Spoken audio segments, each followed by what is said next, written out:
میں ہارون رشید ہوں۔ تازہ ترین خبر یہ ہے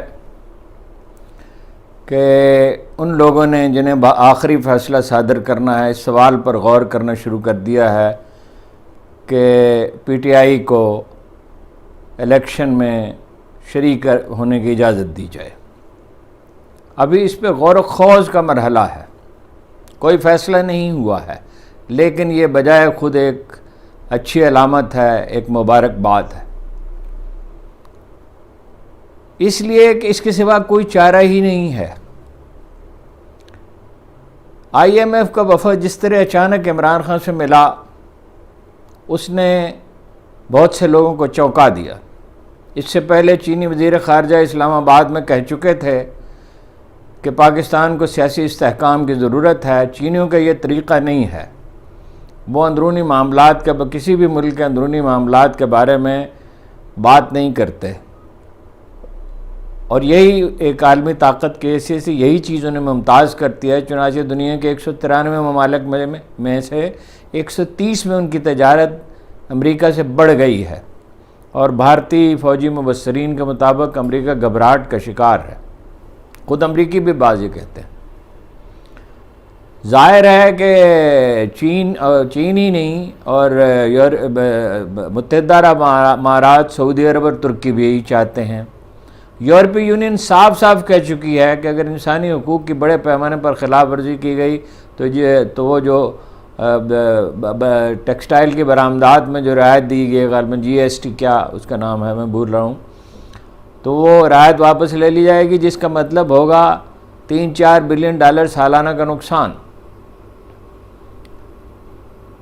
اگرچہ وزیر اعظم نے قوم کو مبارکباد دی ہے اور کہا کہ کرائسس ختم ہو گیا، لیکن ہم سب جانتے ہیں کرائسس ختم نہیں ہوا، چند دن کے لیے، چند ہفتوں کے لیے، زیادہ تر چند ہفتوں کے لیے، چند مہینوں کے لیے مؤخر ہوا ہے، اور وہ بھی اس طرح مؤخر ہوا ہے کہ مہنگائی بڑھتی رہے گی۔ مہنگائی اتنی شدت سے شاید نہ بڑھے، ڈالر کی قیمت کم ہو گئی ہے، لیکن اور بہت سنگین مسائل پیدا ہو گئے۔ جب ملک کے اندر سیاسی عدم استحکام ہو تو طاق میں بیٹھا ہوا دشمن بروئے کار آتا ہے، دہشت گردی بڑھ گئی ہے۔ یوب میں جب پاک فوج کی چوکی پر حملہ کیا گیا، اور اتنا حملہ سنگین تھا کہ چیف آف آرمی سٹاف بنفس نفیس کوئٹہ تشریف لے گئے کہ زخمیوں کی عیادت کریں۔ ایران پہنچے ہیں اب وہ، تاکہ کم از کم ایران کے ساتھ معاملات بہتر ہو سکیں، جو پہلے سے بہتر ہو رہے ہیں، امید ہے اس میں اور بہتری ہوگی۔ مگر یہ ہے کہ قبائلی علاقے میں صورتحال دن بدن بگڑ رہی ہے۔ بہت عظیم قربانیاں دے کر دہشت گردی پر قابو پایا گیا تھا۔ وہ دن ہمیں اچھی طرح یاد ہیں جب ایک ہفتے میں 3 سے 5 بڑے دھماکے ہوتے تھے۔ 70,000 پاکستانی شہید ہوئے، 7,000 پاک فوج کے جوان اور افسر شہید ہوئے۔ تحریک طالبان پاکستان اور وہ پختون تحفظ موومنٹ جو ہے، اس کے لوگ نعرے لگاتے تھے یہ جو دہشت گردی ہے اس کے پیچھے وردی ہے۔ مولانا فضل الرحمان کے جلسوں میں بھی ایسے نعرے لگے، حتیٰ کہ محترمہ مریم نواز کے جلسوں میں بھی ایسے نعرے لگے۔ سوال یہ ہے کہ کیا اپنے 7,000 آدمی انہوں نے خود قتل کیے تھے، خود شہید کیے تھے؟ تو یہ اتنی خراب صورتحال میں یہ سب فورسز تو اسی طرح سوچتی ہیں، اور پاک فوج کو پنجاب پولیس بنانا چاہتی ہیں، لیکن بڑا المیہ یہ ہے کہ جو راستے میں دیوار بن کر کھڑے تھے ہمالہ کی طرح تحریک انصاف، وہ بھی ناراض ہے۔ تو اب اس پہ سوچ بچار شروع ہو گئی ہے کہ اگر انہوں نے بائیکاٹ کیا یا سرے سے انہیں الگ کر دیا گیا اور دنیا نے اس کے نتائج کو تسلیم نہ کیا، 1,000 پاکستانی آ رہے ہیں بیرون ملک سے انسانی حقوق کی تنظیموں کو لے کر، تو نتیجہ کیا ہوگا؟ جیسا کہ میں نے عرض کیا، ابھی یقین سے نہیں کہا جا سکتا کہ کیا ہوگا، لیکن بہرحال اپنی جگہ یہ ایک مبارک بات ہے کہ اصل میں انداز فکر ہی پہ منحصر ہوتا ہے، اصل انحراف علمی ہوتا ہے، تجزیے کا ہوتا ہے۔ آرمی چیف نے اور وزیر دفاع نے افغان طالبان کو اس کا ذمہ دار قرار دیا ہے، اور انہوں نے وضاحت کیا کہ ہم اپنی سرزمین کو پاکستان کے خلاف استعمال کرنے کی اجازت نہیں دیں گے۔ پہلے یہ خبریں آئی تھیں کہ وہ انہیں شمال میں شفٹ کرنا چاہتے ہیں، لیکن عمران خان کے زمانے سے بہت سے لوگ آ چکے ہیں، اس لیے کہ مصالحت کی بات چیت شروع ہو گئی تھی، جس میں اسٹیبلشمنٹ شامل تھی، اور ان سے یہ کہا گیا تھا کہ وہ ہتھیار چھوڑ کر آئیں گے، مگر وہ نہ صرف ہتھیار لے کر آئے بلکہ بہترین ہتھیار لے کر آئے، جدید ترین ہتھیار لے کر آئے، اسی سے یوب میں حملہ کیا گیا ہے۔ اور اطلاعات یہ ہیں کہ مقامی بلوچ گروپوں سے ان کے رابطے ہیں، انڈیا طاق میں ہے۔ $500 ملین بار بار عرض کرتا ہوں کہ انہوں نے بلوچستان کے لیے سالانہ وقف کر رکھے ہیں۔ کراچی میں الطاف حسین کو یہ جرأت ہوئی ہے کہ MQM لندن نے ایک جلوس نکالا ہے۔ اس صورتحال میں مصالحت کے سوا کوئی چارہ نہیں ہے، مصالحت نہیں کی جاتی تو خرابی بڑھتی چلی جائے گی۔ امریکی دباؤ اپنی جگہ ہے اور چین کی وجہ سے ہے، اس لیے کہ اسی پیک کو ناکام بنانا چاہتے ہیں۔ ایران چین کے ساتھ جا چکا، مشرق وسطیٰ میں چین کا کردار بڑھ گیا، سعودی عرب کی اور ایران کی انہوں نے مصالحت کرا دی ہے۔ میں نے پہلے بھی ایک بار عرض کیا تھا کہ ایک زمانے میں جب پاکستان میں دہشت گردی بہت بڑھ گئی تھی تو چینیوں نے سنجیدگی سے اس پر غور کیا تھا کہ وہ افغانستان کے راستے ایران پہنچیں۔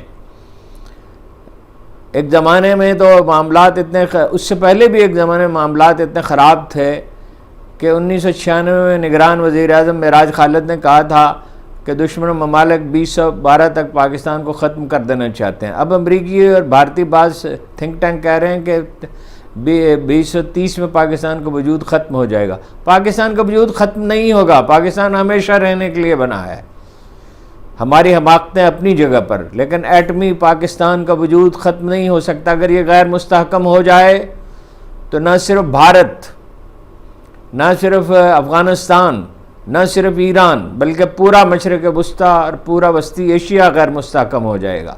لیکن بہرحال اگر بے یقینی باقی رہتی ہے، اگر اتنا ہی سیاسی عدم استحکام باقی رہتا ہے تو معاشی بحالی تو ممکن نہیں ہے۔ فوج جو زرعی انقلاب لانا چاہتی ہے اور صنعتوں میں جو بہتری چاہتی ہے وہ اس بے یقینی میں کیسے آئے گی؟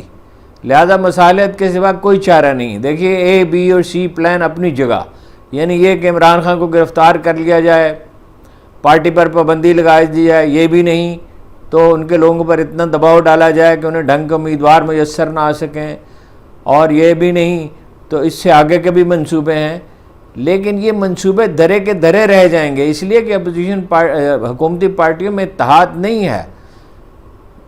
انہوں نے اعلان کر دیا ہے کہ وہ تمام سیٹوں پہ اپنے امیدوار کھڑے کرے گی، اور ہماری اطلاعات یہ ہیں کہ 5-6 سیٹوں سے زیادہ وہ جہانگیر ترین کی پارٹی کو دینے کے لیے تیار نہیں ہیں۔ پیپلز پارٹی میدان میں اتری ہے، ان سے ایک زمانے میں ان کی کچھ دن پہلے تک بات ہو رہی تھی کہ جن 16 سیٹوں پہ پنجاب میں ان کے لوگ رنر اپ رہے تھے، یعنی دوسرے نمبر پہ آئے تھے، اس پہ بات ہو سکتی ہے، لیکن ظاہر ہے اقتدار کا مزاج یہ نہیں ہوتا کہ اس میں دوسروں کو شریک کیا جائے۔ تو اندیشہ یہ ہے کہ اس الیکشن کے باوجود کوئی سیاسی استحکام نہیں آئے گا، چنانچہ بات چیت کے سوا کوئی چارہ نہیں ہے۔ کوئی بھی ہوش مند آدمی ظاہر ہے اس کے سوا کچھ کہہ نہیں سکتا۔ جو لوگ کشیدگی، وزیر اعظم صاحب کا حال تو یہ ہے، انہوں نے یہ کہہ دیا کہ عمران خان، وہ ایک امریکہ میں ہمارے جرنلسٹ ہیں شاہین صاحبائی صاحب، ذرا تند مزاج آدمی ہیں، انہوں نے لکھ دیا کہ ایک بار ایوب خان پہ گولی چلی تھی تو وزیر اعظم صاحب نے اس کی یہ تشریح فرمائی کہ Imran Khan chief of army staff کو قتل کرنے کی کوشش کر رہے ہیں اور کی سازش کر رہے ہیں، اور سرکاری سرپرستی کے آرزومند میڈیا نے اس کو بڑھا چڑھا کے پیش کیا۔ اب بتائیے اس ملک میں کون انویسٹمنٹ کرے گا؟ باہر والوں کو چھوڑیے، اندر کون انویسٹمنٹ کرے گا جہاں اس طرح کی چیزیں پھیلائی جا رہی ہوں؟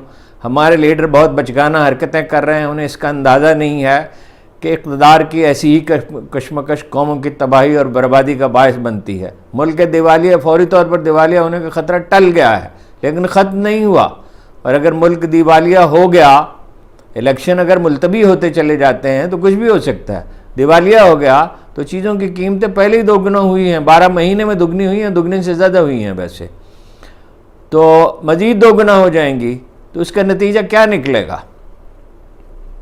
ابھی عمران خان سے میری بات ہوئی ہے کہ کیا آپ کو کوئی پیغام ملا؟ انہوں نے کہا مجھے کوئی پیغام نہیں ملا۔ اس کا مطلب یہ ہے کہ ابھی سوچ بچار کا مرحلہ ہے۔